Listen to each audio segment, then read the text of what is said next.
윤서아 학생 지금 뭐 하고 있는 거야? 3925 환자, IV 라인 수액 다 들어갔잖아. 빨리 와서 확인하네. 박수 간호사의 날카로운 목소리가 간호 스테이션을 쩌렁쩌렁 울렸다. 윤서아는 화들짝 놀라들고 있던 차트를 떨어뜨릴 뻔했다. 그녀는 작은 목소리로 죄송합니다. 지금 바로 가겠습니다라고 대답하며 3925를 향해 종종 걸음쳤다. 그녀의 등 뒤로 동료 실습생들의 킥킥거리는 비웃음 소리가 들려왔다. 이곳 대한민국 최고의 의료기관 중 하나인 선우대학병원에서 윤서아는 가장 눈에 띄지 않는 존재였다. 뛰어난 이론 성적과 누구보다 성실한 태도를 가졌지만 타고난 내성적인 성격과 숫기 없는 태도 때문에 늘 선배 간호사들의 좋은 타겟이 되었다. 특히 악명 높은 박수 간호사에게는 거의 매일같이 혼나는 것이 일상이었다. 그때 병동복도 저편에서 요란한 소리와 함께 한 무리의 의사들이 나타났다. 그 중심에는 이 병원의 최고 스타 의사이자 신경외과 과장인 최태민 교수가 있었다. 그는 할리우드 배우처럼 잘생긴 외모와 자신감 넘치는 태도로 마치 왕처럼 레지던트들과 인턴들을 거느리고 병동 순회를 하고 있었다. 최 교수님, VIP 병실의 이 의원님께서 교수님을 찾으십니다. 박수 간호사는 언제 그랬냐는 듯이 아첨하는 목소리로 달려가 보고했다. 최태민은 고개를 끄덕이며 일반 병실 쪽은 쳐다보지도 않고 VIP 병동으로 향했다. 한 레지던트가 조심스럽게 물었다. 교수님, 39부 환자분 어제부터 계속 두통을 호소하시는데. 최태민은 귀찮다는 듯이 손을 내저었다.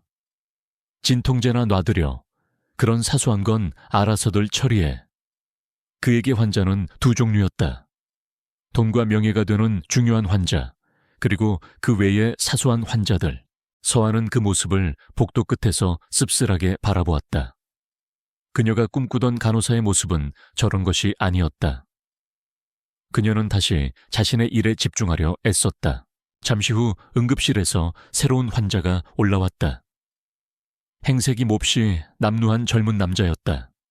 며칠은 감지 않은 듯한 떡진 머리, 낡고 해진 옷. 신원 조회 결과 그는 27살의 강지혁. 고아원에서 자랐고 현재는 일용직 노동자로 일하고 있다는 것 외에는 아무런 정보가 없었다. 진단명은 급성위염과 탈수. 심각한 병은 아니었지만 그의 퀭한 눈과 불안한 모습은 보는 이의 마음을 불편하게 했다. 간호사들은 그를 귀찮아하는 기색이 역력했다. 에휴, 또 어디서 술 마시고 행패 부리다 실려왔나 보네. 박수 간호사님, 저 환자 6인실 구석 자리밖에 안 남았는데 괜찮을까요? 그럼 어디다 둬. VIP 병실이라도 내줄까 알아서 해. 결국 강지혁이라는 이름의 그 남자는 가장 시끄럽고 분주한 6인실. 그것도 출입문 바로 옆자리에 배정되었다. 기본적인 처치 외에는 아무도 그에게 관심을 갖지 않았다. 그는 그저 병원 시스템의 일부로 침대 하나를 차지한 또 하나의 업무일 뿐이었다.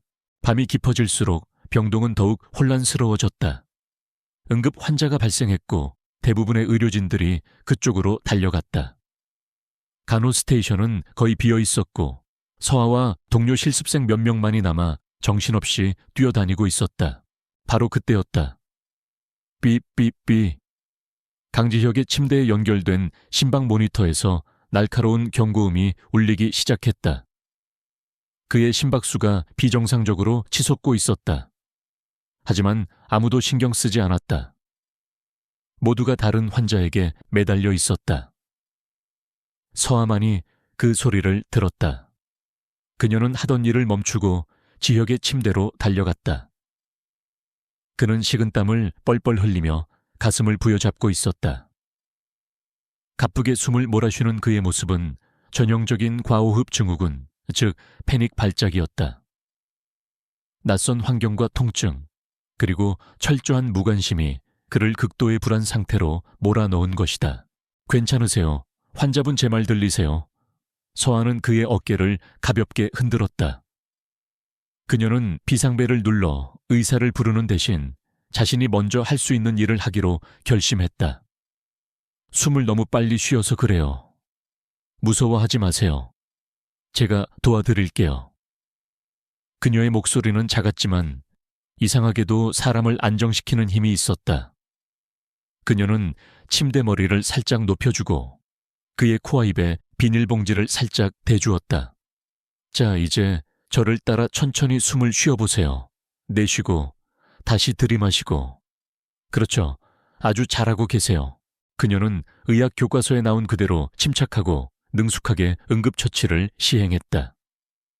그녀의 지시에 따라 몇 번 숨을 쉬자 지역의 거친 호흡이 조금씩 안정을 되찾기 시작했다. 모니터의 경고음도 멎었다. 하지만 그의 몸은 여전히 사시나무처럼 떨고 있었다. 그의 눈에는 깊은 공포와 외로움이 가득했다. 그 순간 서아는 자기도 모르게 손을 뻗었다. 그녀는 차갑게 식어있는 그의 손을 자신의 작고 따뜻한 손으로 부드럽게 감싸 쥐었다. 어떤 매뉴얼에도 없는 행동이었다. 어떤 의학적 근거도 없는 처치였다. 그것은 그저 고통받는 한 인간에 대한 또 다른 인간의 순수한 공감과 위로였다. 지혁의 눈이 커졌다. 그는 자신의 손을 잡고 있는 이 작은 간호사를 바라보았다. 지난 며칠간 아니 평생 동안 그는 이런 따스함을 느껴본 적이 없었다. 병원의 차가운 공기 속에서, 소독약 냄새 속에서, 무관심한 시선들 속에서 그녀의 손에서 전해져 오는 온기는 마치 기적과도 같았다. 그의 몸을 짓누르던 공포와 외로움이 눈 녹듯이 사라지는 것 같았다.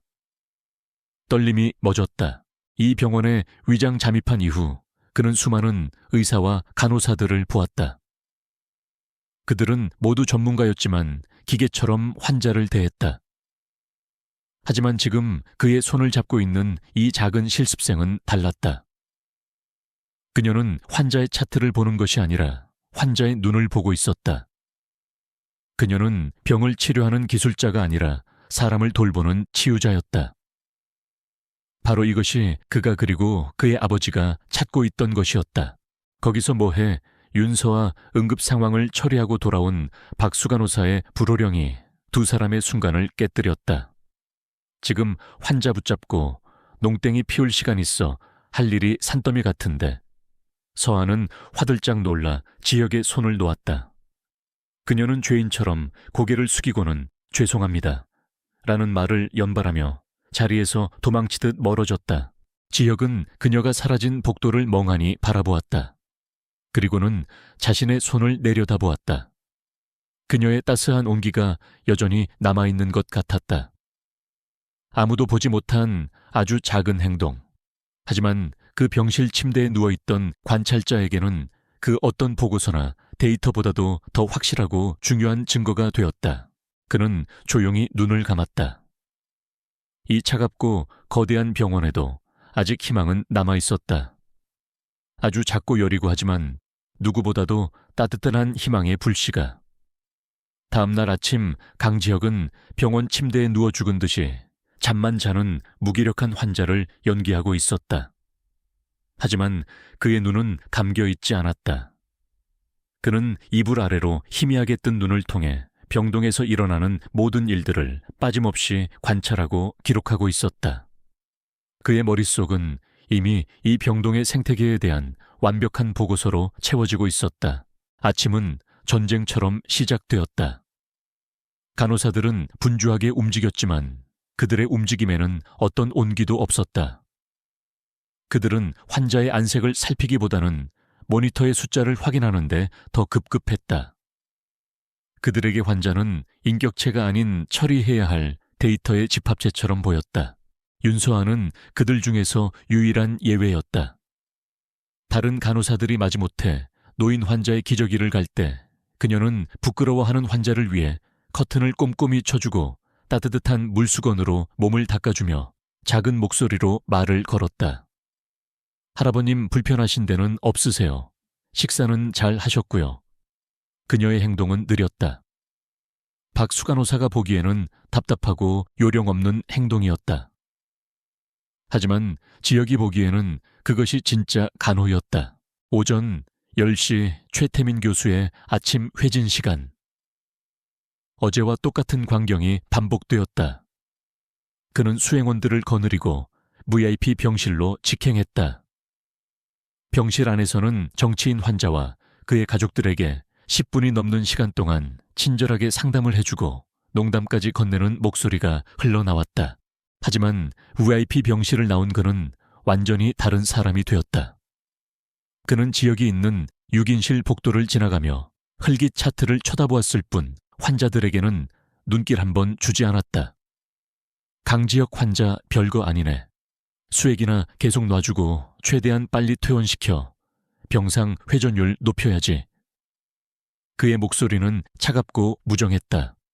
그는 지역이 깨어있다는 사실조차 모르는 듯했다. 지역은 이불 속에서 주먹을 꽉 쥐었다.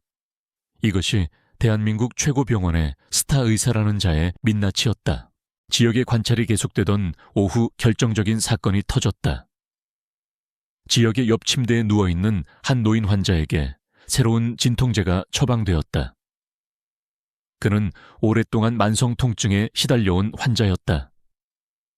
처방을 내린 것은 물론 최태민 교수였다. 박수간호사는 주사기를 든 트레이를 윤서에게 건네며 명령했다. 윤서아 학생 395호 할아버지 진통제 주사 놔드려. 근육 주사야. 할 수 있지, 내 수간호사님. 서아는 트레이를 들고 305호 환자에게 다가갔다. 언제나처럼 그녀는 주사를 놓기 전에 환자의 이름과 약물 종류 용량을 다시 한번 확인했다. 그리고 습관처럼 환자의 전체 차트를 빠르게 훑어보았다. 다른 간호사들은 이미 수십 번 확인한 절차라며 생략하는 과정이었지만 서아는 단 한 번도 그것을 어긴 적이 없었다. 그녀의 눈이 차트의 한 부분에서 멈췄다. 그것은 몇 년 전 환자가 다른 병원에서 치료받았던 기록이 담긴 페이지였다. 아주 작은 글씨로 이렇게 적혀 있었다. 페니실린 계열 항생제에 아나필락시스 쇼크 병력 있음. 특정 NSAIDS 비스테로이드성 소염진통제 애도 교차 반응 가능성 있음. 서아의 얼굴이 하얗게 질렸다. 그녀의 손에 들린 새로운 진통제는 바로 그 NSAIDS 계열의 강력한 약물이었다. 만약 이 주사를 놓는다면 환자는 심각한 알레르기 반응 최악의 경우 호흡 곤란으로 사망에 이를 수도 있었다. 최태민 교수와 레지던트 그리고 수간호사까지 그 누구도 이 중요한 기록을 발견하지 못한 것이다. 서아는 떨리는 손으로 트레이를 내려놓고 곧장 간호 스테이션으로 달려갔다. 박수간호사는 서류 작업에 열중하고 있었다. 수간호사님 큰일 날 뻔했습니다. 박수간호사는 짜증이 가득한 얼굴로 고개를 들었다. 또 왜 이렇게 호들갑이야 주사는 다 놨어? 아닙니다. 305호 할아버님, 이 약물에 알레르기 쇼크 병력이 있으세요. 예전 차트의 기록이 박수간호사는 그녀의 말을 믿지 않았다. 뭐 말도 안 되는 소리, 최태민 교수님이 직접 내린 처방이야. 어디서 실습생 주제에 의사 처방을 의심해. 너 지금 사고 치기 싫어서 꽤 부리는 거지. 정말입니다. 한 번만 확인해 주세요. 서아는 거의 울먹이며 매달렸다. 그녀의 절박한 모습에 박수간호사는 마지못해 차트를 빼앗아 들었다. 그리고 그녀의 얼굴도 곧 굳어졌다. 서아의 말이 사실이었던 것이다. 만약 서아가 아니었다면 끔찍한 의료사고가 일어날 뻔했다. 하지만 그녀는 자신의 실수를 인정하거나 서아를 칭찬하는 대신 재빨리 머리를 굴렸다. 그녀는 즉시 당직 레지던트에게 연락했다. 김 선생 3개가5호 환자 처방에 문제가 있는 것 같으니 빨리 와서 확인해봐요. 그리고는 마치 자신이 모든 것을 발견한 것처럼 레지던트와 함께 최태민 교수에게 보고했다. 교수님, 정말 다행입니다. 제가 방금 마지막으로 차트를 재확인하다가 하마터면 큰일 날 뻔한 걸 발견했습니다. 환자의 과거 알레르기 병력을 저희가 놓칠 뻔했습니다. 최태민 교수는 잠시 놀랐지만 곧 박수 간호사의 어깨를 두드리며 칭찬했다. 역시 박수 간호사는 꼼꼼해서 좋아. 하마터면 큰일 날 뻔했군. 앞으로도 이렇게 잘 부탁해. 그들은 자신들의 실수를 덮고 오히려 칭찬을 받았다. 그 누구도 이 재앙을 막은 진짜 영웅이 겁에 질려 구석에 서 있는 작은 실습생이라는 사실을 알지 못했다. 아니, 알려고도 하지 않았다.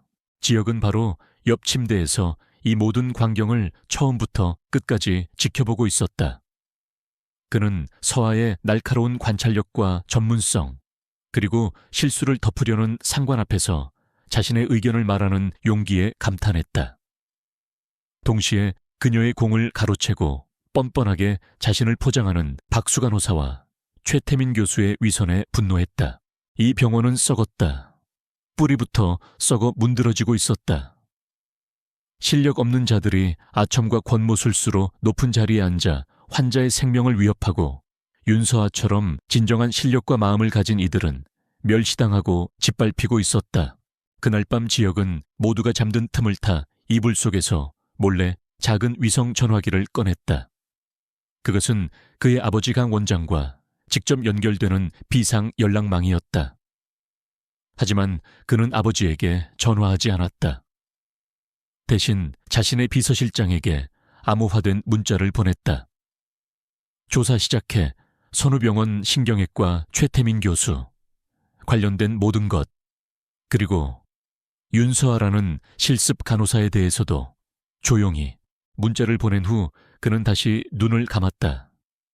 하지만 이제 그는 더 이상 단순한 관찰자가 아니었다. 그는 이 거대한 부패의 성을 무너뜨리기 위한 설계자가 되기로 결심했다. 그리고 그 설계의 가장 중요한 열쇠는 바로 저것 많고 연약해 보이지만 누구보다도 강인하고 따뜻한 마음을 가진 실습생 윤서아였다. 알레르기 쇼크 사건 이후 윤서아의 병원 생활은 겉으로는 똑같았지만 속으로는 완전히 달라져 있었다. 그녀는 더 이상 단순히 주어진 일을 해내는 것에 만족하지 않았다. 그녀의 눈은 이제 의식적으로 병동의 모든 비정상적인 패턴을 찾기 시작했다. 그녀의 소심함과 말이 없는 성격은 이제 그녀의 가장 강력한 방패가 되어 아무도 그녀의 날카로운 관찰력을 의식하지 못하게 만들었다. 그녀의 레이더에 가장 먼저 포착된 것은 뉴로젠 느로젠이라는 신약이었다. 최태민 교수가 학회와 언론을 통해 기적의 뇌신경 치료제라고 극찬하는 약물이었다. 약값은 상상을 초월할 정도로 비쌌고 주로 VIP 병동의 환자들이나 경제적으로 여유가 있는 환자들에게 처방되었다. 최 교수는 이 약 덕분에 선움영원의 위상이 한 단계 더 올라갔다고 자랑하고 다녔다. 하지만 서아는 이상한 점을 발견했다. 그녀가 담당하는 환자들 중 뉴로젠을 투여받는 환자들의 상태가 눈에 띄게 좋아지지 않았던 것이다. 오히려 일부는 구역질이나 어지럼증 단기 기억 상실과 같은 부작용을 더 심하게 겪고 있었다. 하지만 그들의 공식적인 의무 기록에는 한결같이 환자 상태, 안정적, 점진적 호전 보임이라고 적혀 있었다. 간호 기록지의 내용들도 마치 약속이라도 한 듯 비슷한 문장들로 채워져 있었다. 의심의 씨앗은 싹을 틔웠다. 서아는 두려웠지만 김 부장을 파멸로 몰아넣었던 그 사건처럼 또 다른 환자들이 위험에 처해 있을지도 모른다는 생각에 용기를 내기로 했다. 그녀는 자신만의 조용하고 은밀한 조사를 시작했다. 첫 번째 단서는 병원 약재실에서 나왔다. 그녀는 다른 약품을 수령하러 갔다가 우연히 약품 관리 직원의 컴퓨터 화면에 떠있는 뉴로젠의 재고 현황을 보게 되었다. 병원은 파마젠 피알마젠이라는 비교적 신생 제약사 한 곳에서만 뉴로젠을 엄청난 양으로 주문하고 있었다. 다른 어떤 약물과도 비교가 안 될 정도의 양이었다. 두 번째 단서는 환자의 가족들에게서 나왔다. 그녀는 복도에서 뉴로젠을 투여받는 한 환자의 아들이 아내와 통화하는 것을 듣게 되었다. 여보, 병원비가 너무 많이 나와. 그 신약 때문이라는데. 아버님은 전혀 좋아지시는 것 같지도 않고 의사 선생님은 그냥 믿고 기다리라고만 하고 정말 미치겠어. 가족의 고통, 어린 목소리는 서아의 마음에 비수처럼 꽂혔다. 그날 밤 서아는 실습이 끝나고 병원 도서관에 남았다. 그녀는 자신의 휴대폰으로 뉴로젠과 파마젠에 대해 샅샅이 검색했다. 뉴로젠의 해외 임상시험 데이터는 극히 제한적이었고 그나마 있는 결과도 효과가 미미하거나 부작용이 심하다는 내용이 많았다. 긍정적인 평가가 담긴 논문들은 대부분 최태민 교수가 공동 저자로 이름을 올리고 있었다. 파마젠이라는 회사를 검색하자 더 놀라운 사실이 드러났다. 설립된 지 얼마 안 된 회사임에도 불구하고 그 대표이사가 과거 최태민 교수와 같은 대학병원에서 함께 일했던 막역한 사이라는 기사가 있었다. 모든 퍼즐 조각들이 하나의 끔찍한 그림을 향해 맞춰지고 있었다.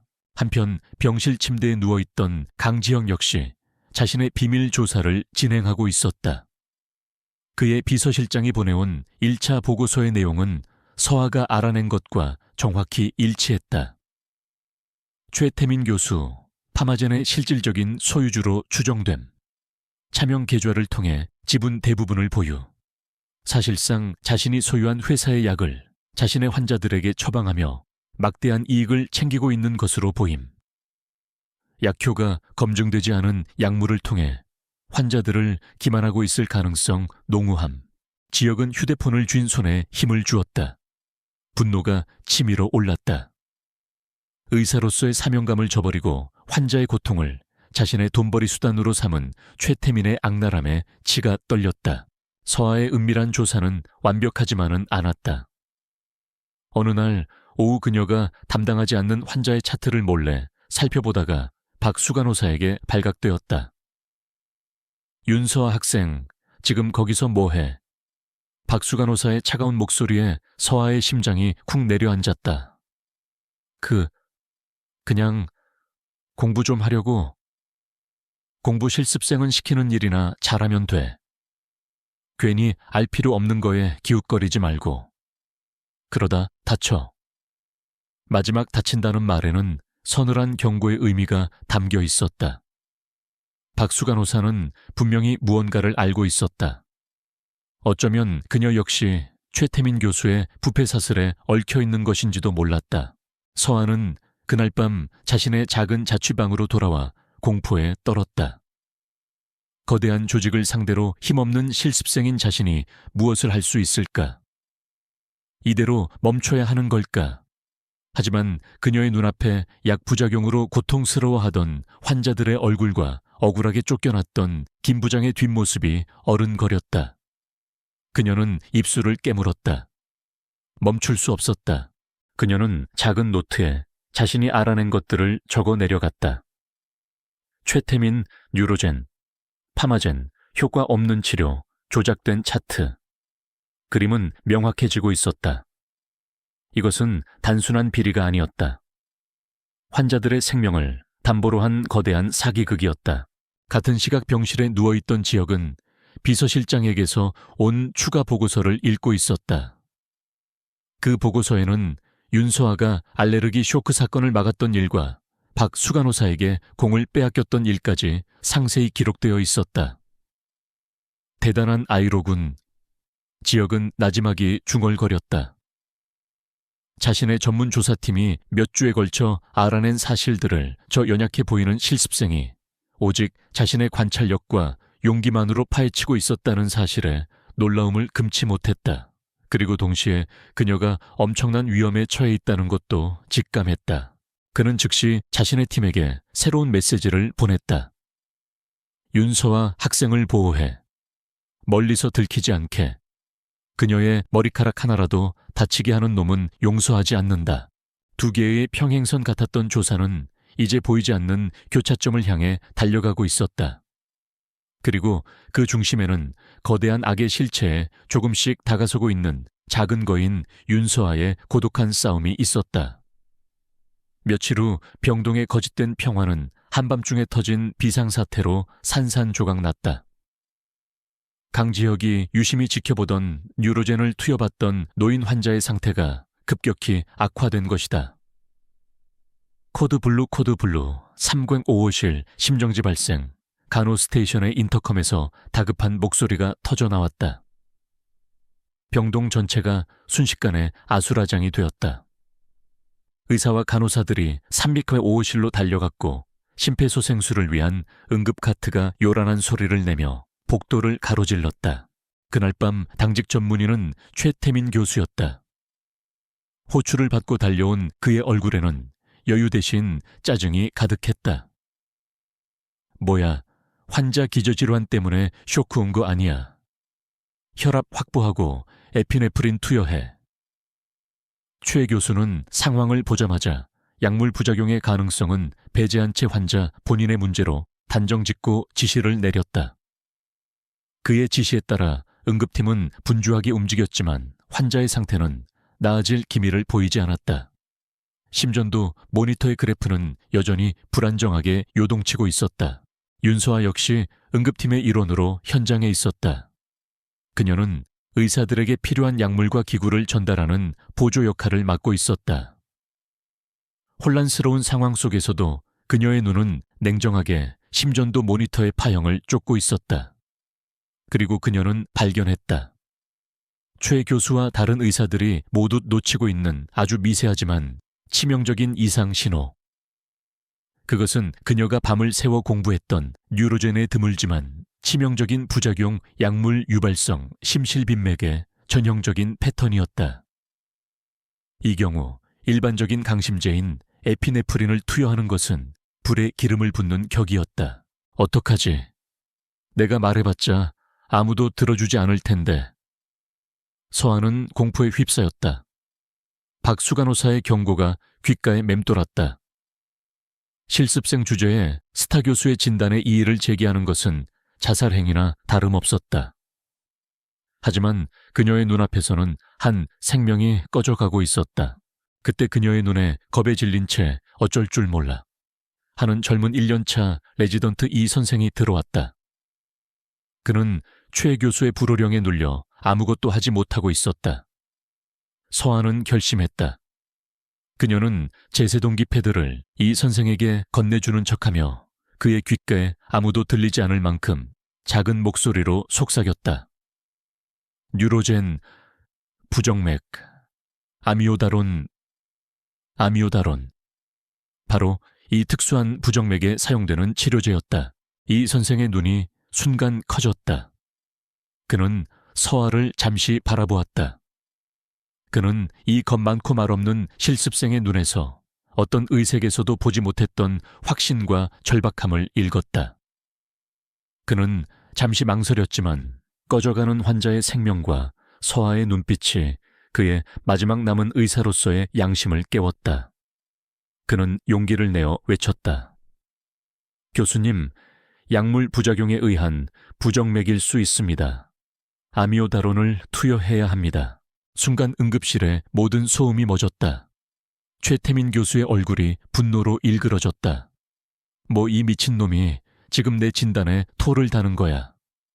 하지만 교수님 환자 상태가... 시끄러워. 책임은 내가 져. 당장 에피네프린 추가 투여해. 하지만 그 순간 환자의 심박수가 급격히 떨어지기 시작했다. 환자의 생명이 경각에 달려 있었다. 다급해진 다른 의사가 외쳤다. 교수님 한 번만 시도해 보시죠. 이대로는 위험합니다. 최태민은 마지못해 고개를 끄덕였다. 그는 자신의 권위가 흠집이 났다는 사실에 분노했지만 환자가 죽는 것보다는 나았다. 서아가 즉시 아미오다론 앰플을 가져왔고 약물이 환자의 혈관으로 주입되었다. 기적이 일어났다. 요동치던 심전도 그래프가 거짓말처럼 안정적인 리듬을 되찾기 시작했다. 환자의 혈압이 돌아왔다. 모두가 안도의 한숨을 내쉬었다. 하지만 최태민 교수의 얼굴에는 안도감 대신 차가운 살기가 감돌았다. 그는 자신의 진단이 틀렸고 감히 자신에게 반기를 든 1년차 레지던트와 그에게 속삭인 실습생 때문에 모든 스태프 앞에서 망신을 당했다고 생각했다. 다음날 병원에는 이상한 소문이 돌기 시작했다. 응급 상황에서 이 선생이 제대로 대처하지 못하고 우왕좌왕하다가 최태민 교수의 영웅적인 판단 덕분에 환자를 살렸다는 이야기였다. 그리고 오후에는 공식적인 징계위원회가 열렸다. 결과는 처참했다. 최태민 교수는 자신의 권력을 이용하여 모든 책임을 젊은 레지던트에게 뒤집어 씌웠다.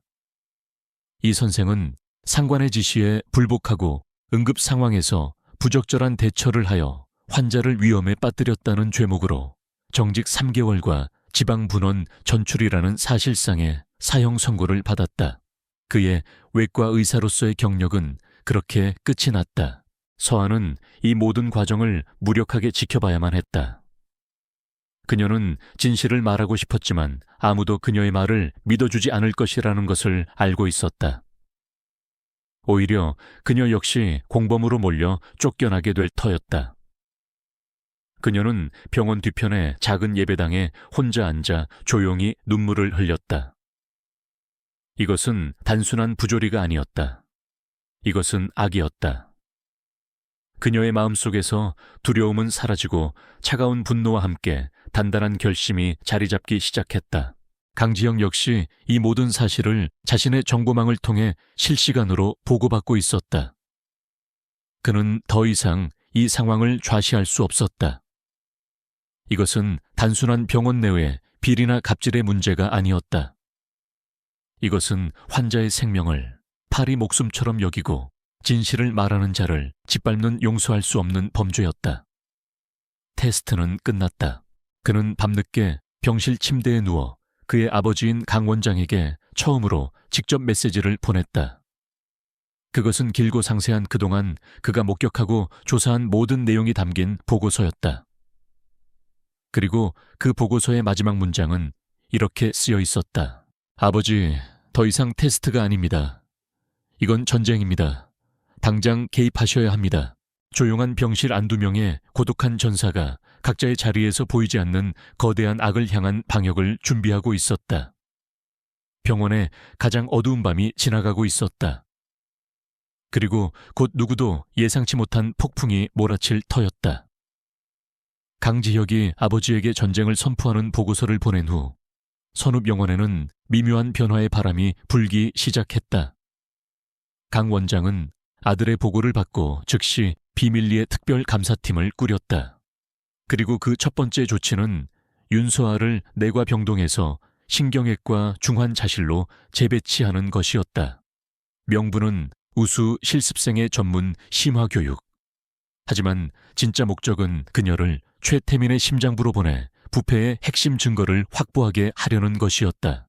신경외과 중환자실은 병원 내에서도 가장 긴장감이 넘치는 곳이었다. 매 순간이 생과 사를 다투는 전쟁터.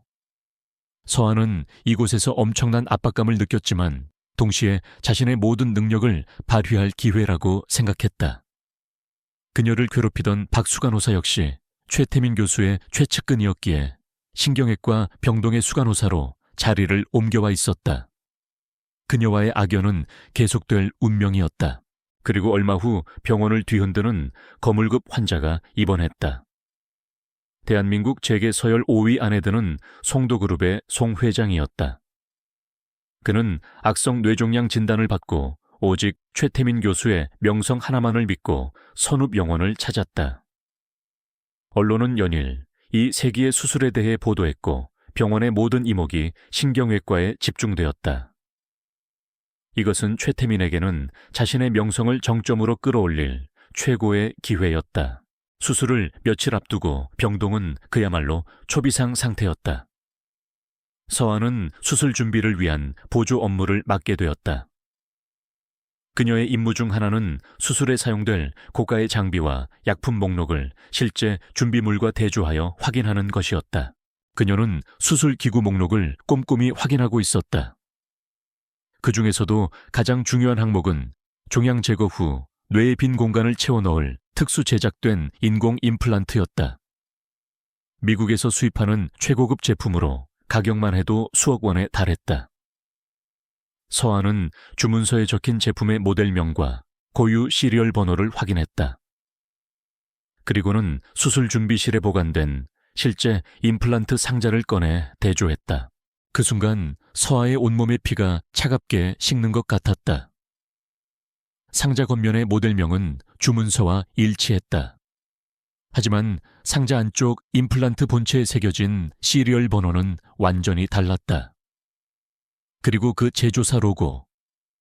그것은 미국 회사가 아닌 파마젠 파르마젠의 로고였다. 바로 그 뉴로젠을 만들었던 최태민 교수의 유령 회사. 서아는 온몸이 떨려오는 것을 느꼈다. 이것은 상상조차 할 수 없는 범죄였다.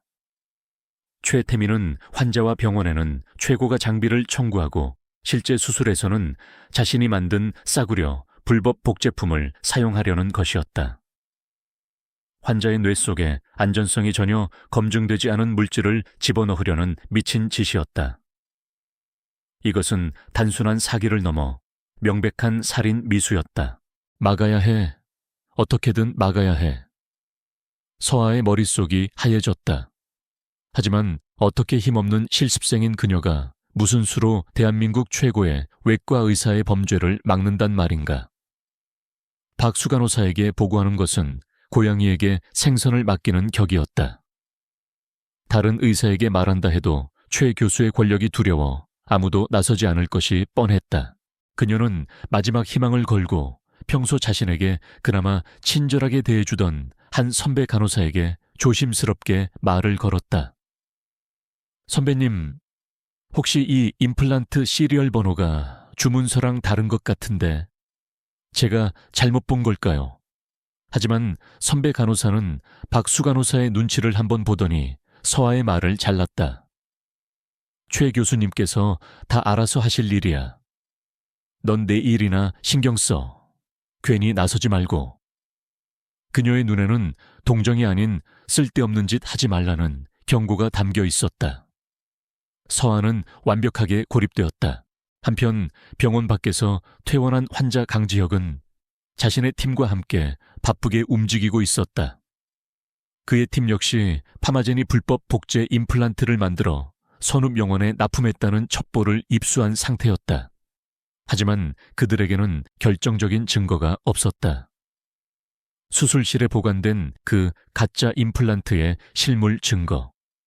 그것 없이는 섣불리 최태민을 고발했다가 오히려 병원의 명예를 훼손했다는 역풍을 맞을 수도 있었다. 이제 모든 희망은 병원 안에 있는 단 한 사람 윤서에게 달려 있었다. 강지혁은 자신의 팀원들에게 명령했다. 그녀가 신호를 보내올 때까지 대기한다. 그녀가 증거를 확보하는 순간 우리는 움직인다.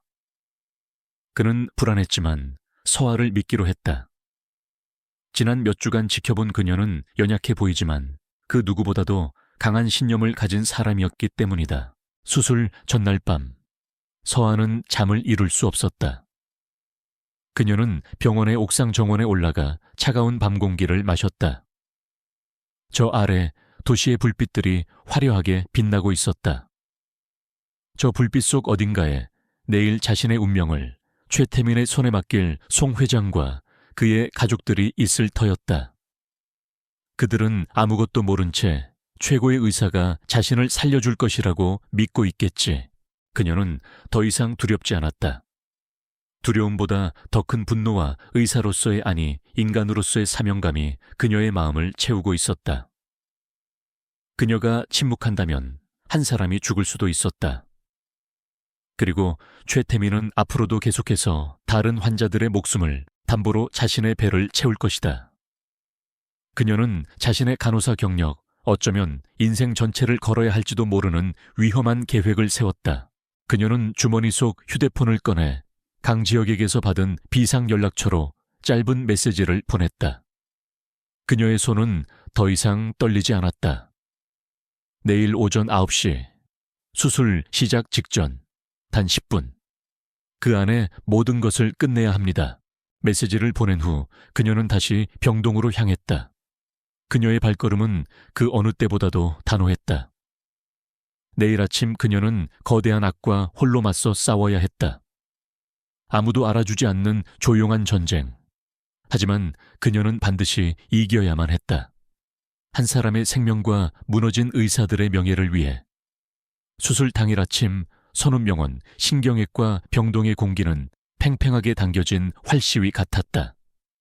송 회장의 가족들은 수술실 앞 복도에서 초조하게 기도를 올리고 있었고 멀리서는 언론사 기자들이 진을 치고 있었다.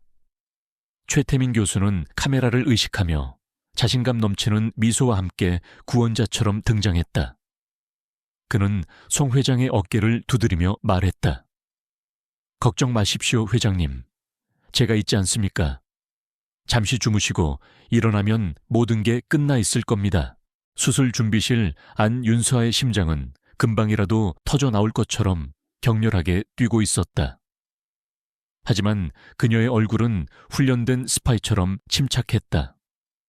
그녀는 자신의 역할에 맞춰 기계적으로 움직이면서도 모든 신경을 단 하나의 목표에 집중하고 있었다. 바로 수술실로 가장 먼저 들어가는 첫 번째 멸균 수술 도구 트레이. 그녀의 계획에서 가장 중요한 소품이었다. 마침내 박수 간호사의 날카로운 목소리가 들려왔다. 첫 번째 세트. 수술실로 이동시켜 꾸물거리지 말고. 그 명령은 서아를 향한 것이었다.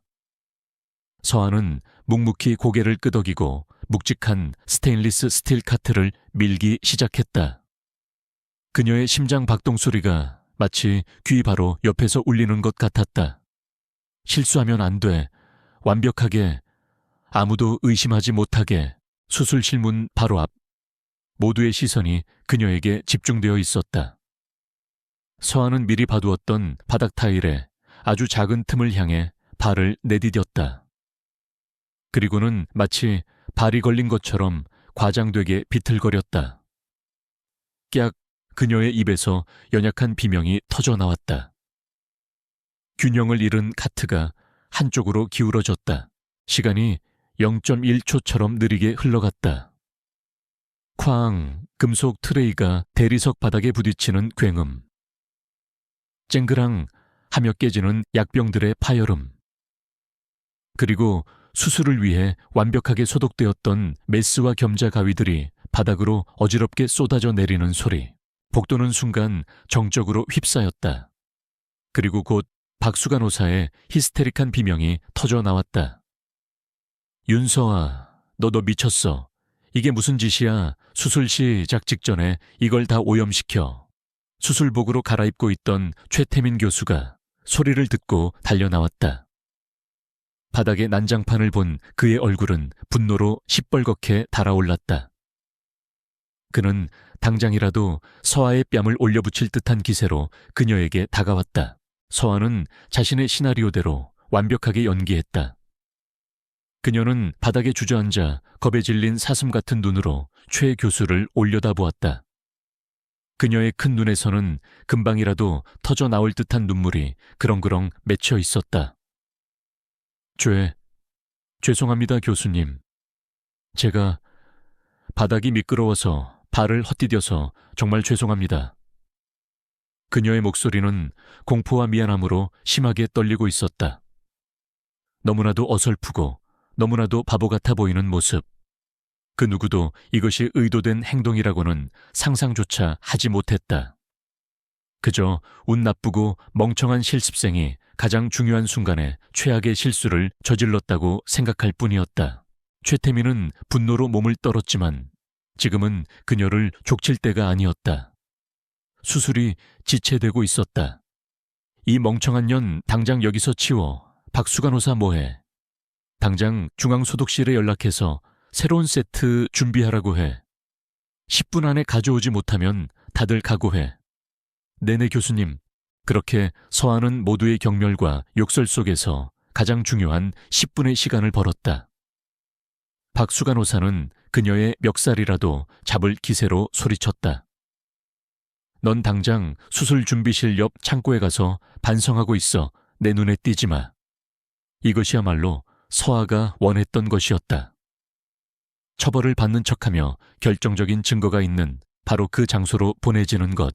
아무도 없는 창고 안으로 들어온 순간 서아의 눈빛이 변했다. 겁에 질린 사슴은 사라지고 냉철한 사냥꾼이 나타났다. 그녀는 재빨리 가짜 임플란트가 담겨있는 상자를 찾아냈다. 그리고는 간호사복 주머니에 숨겨두었던 초소형 휴대폰을 꺼냈다. 찰칵찰칵. 그녀는 상자 상표 그리고 가짜 임플란트 본체에 새겨진 시리얼 번호를 흔들림 없이 촬영했다. 또한 그 옆에 놓여있던 진짜 제품을 주문한 것처럼 조작된 공식 청구서까지 함께 찍었다. 그리고는 이 모든 사진 파일과 함께 짧은 메시지를 강지혁의 비상 연락망으로 전송했다. 증거 확보. 지금. 메시지 전송이 완료되는 순간 창고 문이 벌컥 열렸다. 박수간호사였다. 그녀의 얼굴에는 분노 대신 차가운 의심이 서려 있었다. 그녀는 바닥에 떨어진 기구들과 서아의 너무나도 완벽했던 연기를 떠올리며 무언가 이상하다는 것을 뒤늦게 깨달은 것이다. 너 일부러 그런 거지? 박수간호사의 목소리가 창고 안을 울렸다.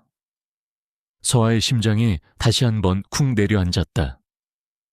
모든 것이 끝났다고 생각하는 순간 들켜버린 것인가. 하지만 이미 늦었다. 바로 그 순간 수술 병동의 이중문이 거칠게 열렸다. 강 원장이었다. 병원장인 그의 얼굴은 돌처럼 굳어 있었다. 그의 옆에는 더 이상 남루한 환자가 아닌 복수심에 불타는 아들 강지혁이 서 있었다. 그리고 그들의 뒤를 병원 감사팀과 정장을 입은 건장한 남자들이 따르고 있었다. 그들은 복도에서 경악하는 간호사들을 지나쳐 곧장 수술실을 향해 걸어갔다. 수술을 위해 손을 씻고 있던 최태민 교수는 이 요란한 행렬을 보고 인상을 찌푸렸다. 무슨 소란들이야. 지금 수술 중인 거 안 보여. 그가 짜증을 내며 수술실 문을 밀고 들어가려는 순간 강 원장과 강지혁이 그의 앞을 막아섰다. 체크메이트. 모든 것이 멈췄다. 최태민은 자신을 막아선 병원장과 며칠 전 자신이 최대한 빨리 퇴원시키라고 했던 그 초라한 환자의 얼굴을 번갈아 보며 무슨 상황인지 이해하지 못하고 있었다. 그는 아직 몰랐다. 자신의 화려했던 제국이 방금 전 자신이 멍청하다고 욕했던 그 작은 실습생의 손에 의해 완벽하게 무너져 내렸다는 사실을. 최태민 교수의 앞을 막아선 강 원장의 목소리는 강철처럼 차가웠다. 그는 아들 강지혁이 건넨 휴대폰을 최태민의 눈앞에 내밀었다. 화면에는 윤서아가 목숨을 걸고 촬영한 가짜 임플란트와 조작된 청구서 사진이 선명하게 떠 있었다. 최 교수, 이게 다 뭔가 설명해 보시지. 최태민의 얼굴에서 핏기가 사라졌다. 그는 모든 것이 끝났음을 직감했다. 그의 화려했던 가면이 벗겨지고 탐욕스러운 민낯이 만천에 드러나는 순간이었다. 그는 그 자리에서 즉시 모든 직무가 정지되었고 감사팀 요원들에게 이끌려 병원 장실로 연행되었다. 송 회장의 수술은 급히 다른 원로 교수에게 맡겨졌고 다행히 성공적으로 끝났다. 그날 이후 선읍영원에는 거대한 후폭풍이 몰아닥쳤다. 강 원장은 아들이 수집한 정보와 서아가 제공한 결정적인 증거를 바탕으로 병원 역사상 가장 강력한 내부 감사를 시작했다. 최태민의 개인 비리에서 시작된 조사는 그와 결탁한 제약회사 의료기기 업체 그리고 병원 내부의 공모자들까지 파헤치는 거대한 게이트로 번졌다. 박수간호사를 비롯하여 최태민에게 뇌물을 받고 그의 범죄를 묵인해 주었던 수많은 의사와 직원들이 해고되거나 검찰에 고발되었다. 최태민 교수는 의료법 위반 사기, 횡령배임 살인미수 등 수많은 혐의로 구속 기소되었고 그의 의사면허는 영구 박탈되었다. 한때 대한민국 의료계의 황제로 군림했던 그는 이제 차가운 감옥에서 남은 인생을 보내게 될 운명이었다. 병원의 명성은 땅에 떨어졌지만 강 원장은 이를 뼈를 깎는 쇄신의 기회로 삼았다. 그는 대국민 사과를 하고 병원의 모든 시스템을 투명하게 개혁하겠다고 약속했다. 그리고 정의는 제자리를 찾아갔다. 억울하게 쫓겨났던 젊은 레지던트 이 선생은 병원의 공식적인 사과와 함께 명예롭게 복직되었다. 강 원장은 모든 임직원들 앞에서 직접 그의 누명을 벗겨주고 신경외과 전문의 과정에 복귀시켜 전폭적으로 지원하겠다고 약속했다. 이 선생은 눈물을 흘리며 다시 한번 환자를 위해 헌신할 기회를 얻게 된 것에 감사했다. 이 모든 폭풍의 중심에 있었던 윤서아의 존재는 철저히 비밀에 붙여졌다. 그녀는 그저 운 좋게 사건의 단서를 발견한 실습생으로만 알려졌을 뿐, 그녀가 이 모든 것을 계획하고 실행한 영웅이라는 사실은 강 원장과 강지혁 그리고 극소수의 관계자들만이 알고 있었다. 실습 마지막 날 강 원장과 강지혁은 서아를 병원 장실로 조용히 불렀다. 강 원장은 그녀의 손을 잡으며 말했다. 윤서아 학생, 정말 고맙네. 자네가 아니었다면 이 늙은이는 계속 눈이 먼 채로 이 병원을 망치고 있었을 걸세. 자네는 우리 병원을 아니 수많은 환자들의 생명을 구한 은인이야. 강지영 역시 그녀를 따뜻한 눈으로 바라보며 말했다. 서아 씨, 당신은 나에게 진짜 의술이 무엇인지 가르쳐 주었습니다. 차갑던 내 손을 잡아주었을 때 나는 기술이 아닌 마음으로 환자를 대하는 것이 무엇인지 깨달았습니다. 진심으로 감사합니다. 서아는 쑥스러운 듯 얼굴을 붉혔지만 더 이상 예전처럼 주눅들지 않았다. 그녀는 맑고 또렷한 목소리로 대답했다. 저는 그냥 제가 해야 할 일을 했을 뿐입니다. 며칠 후 선읍병원 간호대학의 졸업 및 수료식이 열렸다. 윤서아는 수석으로 실습 과정을 수료했다. 한때는 가장 눈에 띄지 않고 구석에서 혼나기만 하던 그녀가 이제는 가장 빛나는 자리에서 졸업장을 받게 된 것이다. 수료식의 마지막 순서. 강 원장이 직접 단상에 올라 특별 발표를 했다. 오늘 저는 선읍병원의 새로운 미래를 위한 중요한 발표를 하고자 합니다. 저희 병원은 환자의 권익을 보호하고 의료 서비스의 질을 감시하는 환자 권익 보호 및 의료 질 관리팀을 신설하기로 결정했습니다. 그리고 오늘 이 영광스러운 자리에서 그 팀의 첫 번째 정식 팀원이자 핵심 인재를 특별 채용하고자 합니다. 모두의 시선이 집중된 가운데 강 원장은 서아의 이름을 불렀다. 윤서아 간호사, 앞으로 나와주시기 바랍니다. 서아는 놀라움과 감동으로 가득 찬 얼굴로 단상 위로 올라갔다. 윤서아 간호사는 남다른 사명감과 관찰력, 그리고 환자를 위하는 따뜻한 마음을 보여주었습니다. 그녀는 우리 병원이 나아가야 할 길을 보여준 등불과도 같은 존재입니다. 오늘부로 윤서아 간호사를 우리 병원의 정식 직원으로, 그리고 신설되는 환자, 권익보호팀의 창립 멤버로 임명합니다. 뜨거운 박수갈채가 쏟아졌다. 서아의 눈에 기쁨의 눈물이 고였다. 몇 주 후, 윤서아는 더 이상 헐렁한 실습복이 아닌 몸에 꼭 맞는 정식 간호사복을 입고 있었다. 그녀의 가슴에는 새로 만들어진 환자 권익 보호팀의 특별한 배지가 달려 있었다. 그녀는 예전처럼 병동복도를 걷고 있었지만 이제 그녀의 발걸음에는 조용한 자신감이 넘쳤다. 그녀는 복도 저편에서 한 신입 실습생이 선배 간호사에게 혼나며 어쩔 줄 몰라 하는 모습을 보았다. 예전의 자신과도 같은 모습이었다. 서아는 조용히 그들에게 다가가 겁에 질린 실습생의 어깨를 가볍게 두드려주며 따뜻한 격려의 미소를 지어 보였다. 그리고는 아무 말 없이 자신의 길을 갔다. 선의의 순환은 그렇게 이어지고 있었다. 그녀는 한 병실의 문 앞에서 멈춰 섰다.